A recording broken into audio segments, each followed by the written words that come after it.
Mga igsoon, gusto ba mong mahimong dautan o mahimong buutan? Kinsay gustong mahimong buutan ta sa ngamot? Ang di mo pataas mga dautan. Ang Ninibe maoy usa ka dautan na katawhan sa panahon ni Propeta Jonas. Gusto sa Ginoo nga sunugon silang tanan, laglagon. Mao tong iyang gipadala ang propeta nga si Jonas. Dautan gyud kay sila. Sunugon na gud, pamatyo na. Pero sa dihang nakabati sila sa mga pulong sa Ginoo pinaagis bakba ni Jonas, nagbag-o sila og ilang gibasulan ilang mga sala, nagpuasa og nagpaubos atubangan sa Ginoo gikan sa kinatas-ag ranggo ilang hari hangtod pas ilang mga hayop. Og nausab ang planos Ginoo, wa na sila patya. Ngana ang mga tao sad sa panahon ni Hari Solomon, matod pa ni Hesus, hasta itong raynas habagatan na attracted kaayo sa mga pulong ni Solomon kay gitagaan man siya kaalam nga Diyos nun.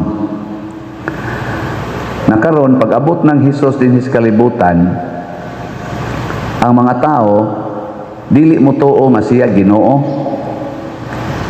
Lingi ay mong tupad na mutuo ka nga si Hesus Ginoo.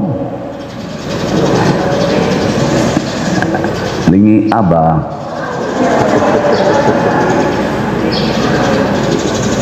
Hangtod karon ang mga Hudiyo daghan kay nila karon gani ang ilag yung pinaka main yun nga Judaism nga relihiyon, dili pa gyud mudawat nga si Hesus Ginoo.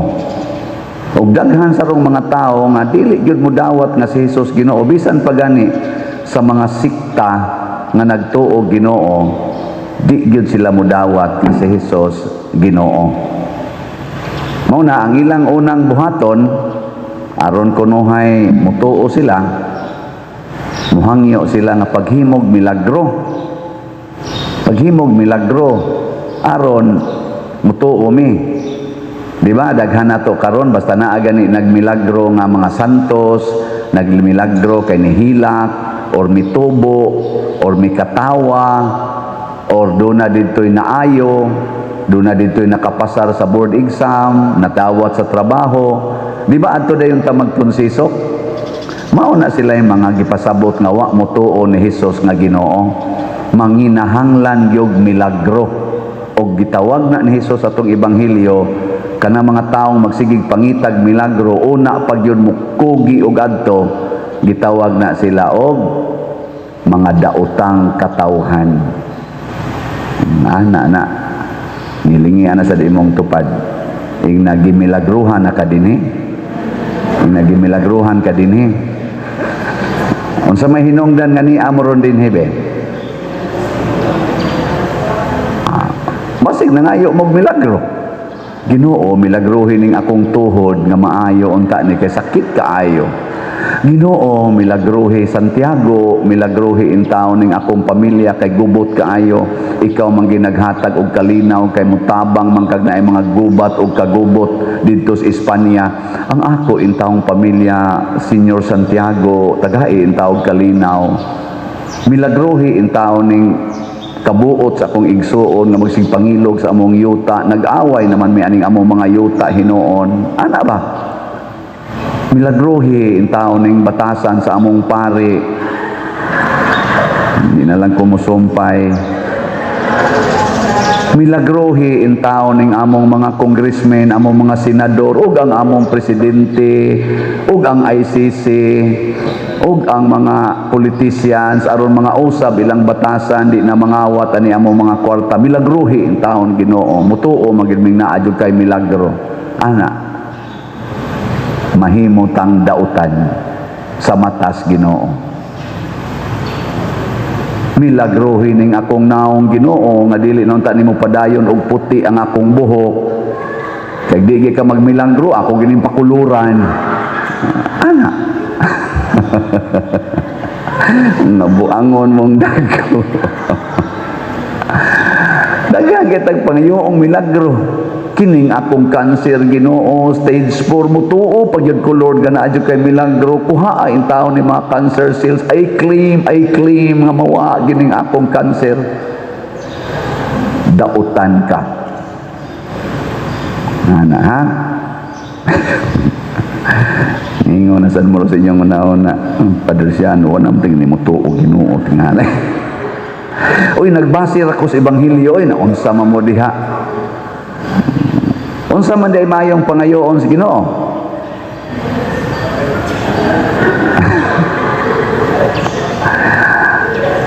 Mao na giklaro na ni Hesus nga ang pulong ni Solomon, ang pulong ni Propeta Jonas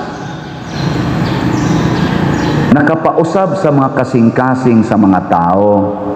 Ug maunay gustos Ginoo nga mausab ang atong kasing-kasing. Nya kanunay siyang nagingon, hibaloi nga ni ay labaw pa ni Solomon, ni ay labaw pa ni Jonas. Ug kinsa man na ang pulong nga nagpakatao nga mao siya. So ang iyang mga pulong mao atong sundon, dili ang iyang gahom atong pangayoon. Ang iyang pulong kay ang iyang pulong espiritu og kinabuhi. Espiritu gani pasabot gahom. Kinabuhi gani pasabot dili kamatayon, kaayuhan. So ang pagsunod sa pulong sa Ginoo maoy maghatag nato og kausaban. Karon bitaw dito sa ICC ang claim sa mga prosecutors kinahanglang prisuhon gina kanas president kana si di man sila magtawag og President Duterte, bisag butangan pag former ang ilang itawag Mr. Duterte. Kinahanglang prisuhon gina siya kay dako kay nagna-influensya ang iyang mga daotang pulong, labi na ginang moingon siya patya na nahimo na ng daghan kay mga clones nga ang mga clones nga mga Duterte clones nga millions na nato sa Pilipinas nga para nila ang pagpatay mao na gyud solusyon sa problema. Mao nang kinahanglan gina siyang prisuhon ug padugtaon diha sa prisuhan. Mao na ilang claim. Kay ang pulong kuno ni President Duterte gisunod kuno nato mga Pilipinos. Saman. Tinuod na dili. Ambot lang ninyo. Kamoy bahala di ang nisunod kas pulong ni President Duterte nya ang iya kunong pulong patya na ana why due process patya na haron mahimo ng EJK mao kuno na pulong ni President Duterte gi-claim po na sa PICAS gi-refute na sa PICAS sa defense team nga niingon sila never gyud nga nisulti si President Duterte nga patya na. Ang iyang gisulti, panalipdi ang inyong kaugalingon, pugsaan ng drugas, unya kun musukol, ayaw paalkansi. Ana?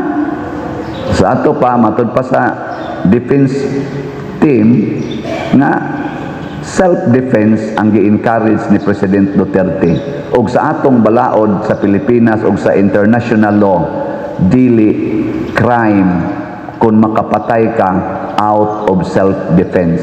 Bisan sa atong bioethics, sa ato bang simbahan, dili crime kung makapatay ka out of self-defense. Ana. Huwag ka na mo yung maayong susihon kung ang napatay, nag-i-accuse nga napatay unta ni President Duterte o sa iya kunuhang administrasyon isip mayors Davao hangtod na presidente sa Pilipinas, tinuod ba gyud nga self-defense or tinuod ba nga intentional nga patay ra gyud? Kana mo ikuanon kay kung imog yung patyon ang usa ka tawo nga way gibuhat nga daotan nimo, unsa man na, murder na or homicide, crime na sa atong balaod.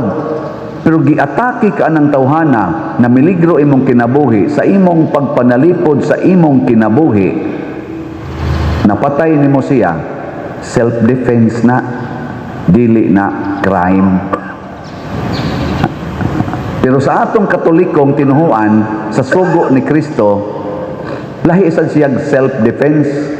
Unsa may iyang self-defense? Ibaw mo. Unsa may self-defense ni Kristo? Pagpakamatay para sa imong kaaway. Pagpakamatay, lay down your life for your friend. Di man nakaaway pa der, friend man na. O nya ningon mas Kristo, love your enemies. Di ba? Unsa man day nang love your enemies, himuang higala ang imong kaaway. Unya kay di man makighigala nimo imong kaaway, nya ikaw makighigala man, di gipatay ka, then lay down your life for your friend. Pangutan ako no imong tupad ingna unsa man nga self-defense imong sundon kanang nias kalibutan o kanang kang Kristo. Ina unsa man nga self-defense imong gamiton, kang Kristo o sa kalibutan. Kinsay mo ingon, Pader, mo gamit ko sa kang Kristo nga self-defense. Tasa kamot. Kamu day daon sa imong gamiton. Mauna ningos Kristo, balaod gid untas Ginoo, pulong Dios Ginoo, dili pulong sa tao. Nindot naman na sa tinud-anay, nindot na ng atong balaod oy. Na kung atakihon kas imong kaaway sama adto mga durugista, inig-ingon ni President Duterte kuno sa una matud pa sa defense team, inig-ingon ni President Duterte, buhata ang inyong gibuhat, ako mong duphan, wa mo'y kaso, ako'y magpadugta sa bilangguan. Kung naamang yo'y kaso, arina nako, kay ako'y gasugo ninyo. Pero inyo ganing supakon akong tukuan, maghimo ganing mong krimen, doon na yun mo'y impirno nga masinati. Pasabot, og mag-abuse ang mga pulis, nga iyang gisugo og mga military, mupatay out of abuse, tungod lang kay gusto silang mupatay nga ilang i-charge nga durugista ni masakpan gani ni President Duterte, gani daghan ron ang mga priso, daghan ang iyang gipangtaktak sa serbisyo sa iyang panahon tungod kay naay kasong giatubang. Kana nindot na kay na oy, nindot na kay nang balaora, pero mas nindot yun ang kang Kristo. Nga naman, mao man to'y gisunod di Santiago. Naputlas liog si Santiago kay nahigugmas iyang kaaway. Mao sa to'y gisunod ni Pedro Calungsod, ang una natong Cebuano nga santo. Di ba? Mao sa to'y gisunod ni Lorenzo Ruiz, ang una natong santo sa Pilipinas. Nagpakamatay para sa ilang kaaway, gitawag na og dili na self-defense, unsa tawag, martyrdom. Mo sa nagigamit ni Kristo. Nya, hay may inyong ganahan, martyrdom or self-defense na legal. Kung kamong mga asawa mo gamit mo martyrdom porting lipaya sa inyong mga bana. Kung kamo sang mga bana mo gamit mo martyrdom, di gina mag-antos inyong mga asawa. Kamo mga ginikanan, gamit mo martyrdom, pagkalipaya sa inyong mga anak. Mugamit sa mo mga parishioners og martyrdom, portilipayas pari gyud. Nya kun ang pari say mugamit og martyrdom, patang lipaya ninyo. Di ba? Sunang kang pari wa na stipend. Sige na laghatag. So, lipaya ka. Nya kamusad, siging hugs kolekta, way limit, palit pag yung slat. So lipaya ka pare. No? Martyrdom ka ba? Bahalag wa ko'y gikaon, palit kong slat. Bahalag maglakaw na lang ko'y pauli, palit kong slat. Pare atong biyuda ba? Katong biyuda nga nihog sa tanan niyang kwartas kolekta, 2 cents. Martyrdom man to. Perting lipayas Ginoo. Abot sa kasing-kasing Ginoo ang kalipay, matud pang Kristo. Ang nakalipay ros Ginoo, mao ang biyuda, dili kadtong nanghog og 10%. Ang biyuda kay 100% yun ang iyang gihog. Karon magrally ang atong katawhan. Ang atong simbahan mo apel pinaagi ni Archbishop Abit Oy adto magsugod sa Basilica del Santo Niño Pilgrim Center mga 1:30 nya human didto sa mga activities mo proceed nga ri sa Plaza Independencia ato ning suportahan. Pero nang hinaot ko nang moapil sa rally og kitang mo suporta og isip pagpakita sa tong suporta inig ka-1:00 magampo ta nya inig ka 3:00 bagtingon ang kampana sud sa 40 segundos to signify sa 40 ka tuig na kasumaran sa atong people power didto sa EDSA niadtong February 25, 1986. Ana. Nindot no?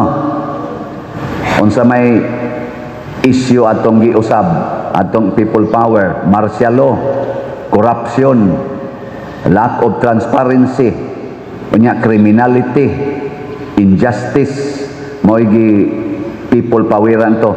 Unya ang resulta pagid ato sa eleksyon katong snap election nga bisag daog sa mga tao si anhing isa to dili oy Kuri iya tong asawa namatay naman to sama-sama namatay naman ko to si Ninoy si Kuri to gasnap election against ni Marcos nya napildi Kuri mao tong nag people power. Kaya mga tao nituo man nga nidaog yun, napadaog nila Kuri nya gi-magic kuno ang resulta motong nidaog si Marcos Sr. Wa ba na mao ba magpadayon kining akong gihisgutan nga mga crime sa atong katilingban? Nagpadayon wa na baroy corruption? Wa na bay inhustisya? Wa na bay pagpanglupig kadang usbon ang resulta sa eleksyon?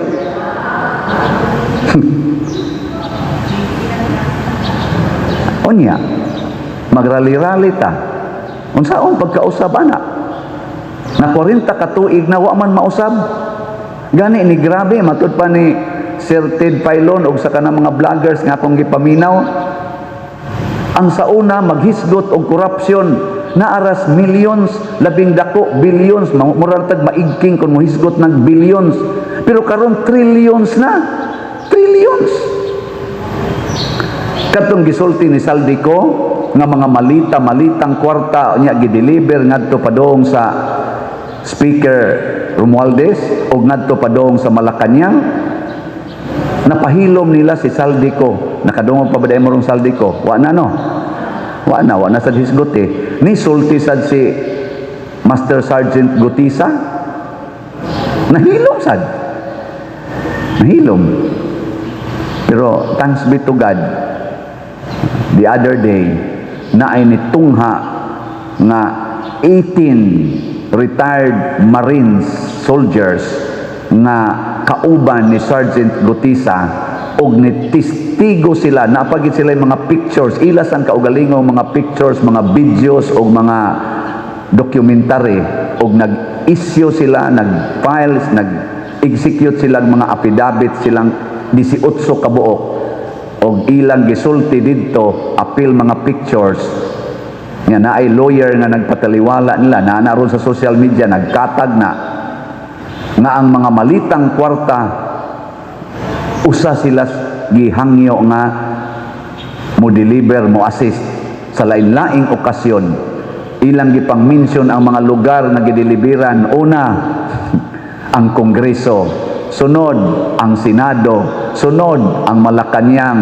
sunod ang Comelec, sunod hasta pa itong mga agents kuno sa ICC pag 2023 hinatagan sadto og mga malitang kwarta ilan ang himuag apidabit 18 sila kabuok nya naa pag kuno yung mga sobra pa sa tingalig 18 nga wa alang usa ipresentar reserve force kuno to kay si Sergeant Gutisa napahilom na kuno silang mga kauban ni Sergeant Gutisa di sad sila mohilom kay unsa na lang kuno ikasultis ilang mga anak ang ilang gilabanan karon ang kaugmaon sa mga batanon nga magtan-aw natong naguna nga mga kurakot kaayo mosunod na sad sila ka kurakot. Kaluoy sa Pilipinas. Unya dili ra di ay flood control ang gikuhaan og malitang kwarta hasta sa di ay ang lain-laing departamento diha sa DepEd, diha sa DPID, sa LTO, uban pa ilang gipang mention, apil pang Bucor nag-deliver sa malitang kwarta. Ug diin sa kunutugikan ka ang gikas Bucor natua prisuhan man to nganong naka-deliver sa malitang kwarta. Mga igsoon, mao ni ang atong iampo. Magsunod na untatas pulong sa Ginoong, kamatuuran, kaputli sa kasing-kasing, kay kung dili kita mosunod, magic-magiko ni nato ang atong kinabuhi, turtig yung paita. Ato ko nung pamalandungan, padong na mangitag eleksyon 2028, kinsa may atong suportahan, grupo ni Marcos, grupo ni Duterte, o grupo sa Pinklawan, or none of the above. Bahala mo diya. Ay mong tubag-tubag diya. Pamalandong mo, mamalandong ta. Kay musugutag sa dili, mga Filipinos gyud ta. Og subject ta sa atong balaod. Gi-question sa naron sa Senado, pinaagi ni Senador Marcolita. Gi-question ngano man ang atong kay nagtago-tago naman Rosbato. Unya nanasad si Bungo mura kunog isyuhan sa warrant of arrest sa ICC.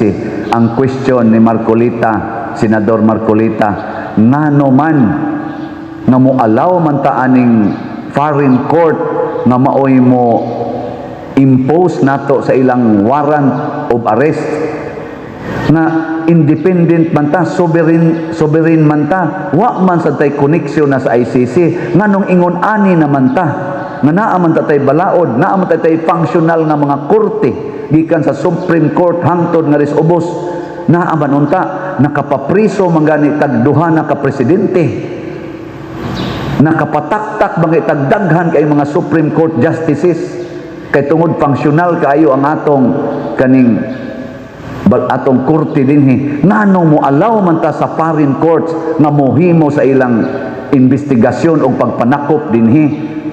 Mo na roy question nga ilang angay tubagon og tinuod yun.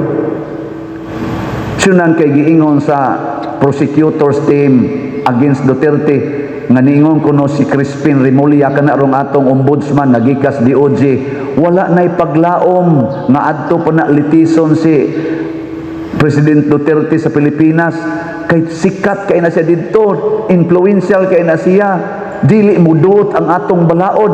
Gipakauwawan ni Remulla, ni Ombudsman Remulla, ang atong mga Supreme Court justices, gipakauwawan niya ang atong mga kaning mga regional justices, hastang atong mga justices nga ris ubos, ang atong mga lawyers na nagtrabaho rog maayos atong nasod, gipakauwawan sa atong ombudsman tungod sa iyang statement nga maoy gikutlo didto sa prosecutors team pag-abot sa ICC nga hopeless kuno nga anhi dinhi kanang hiringon, anhi dinhi litisyon si President Duterte.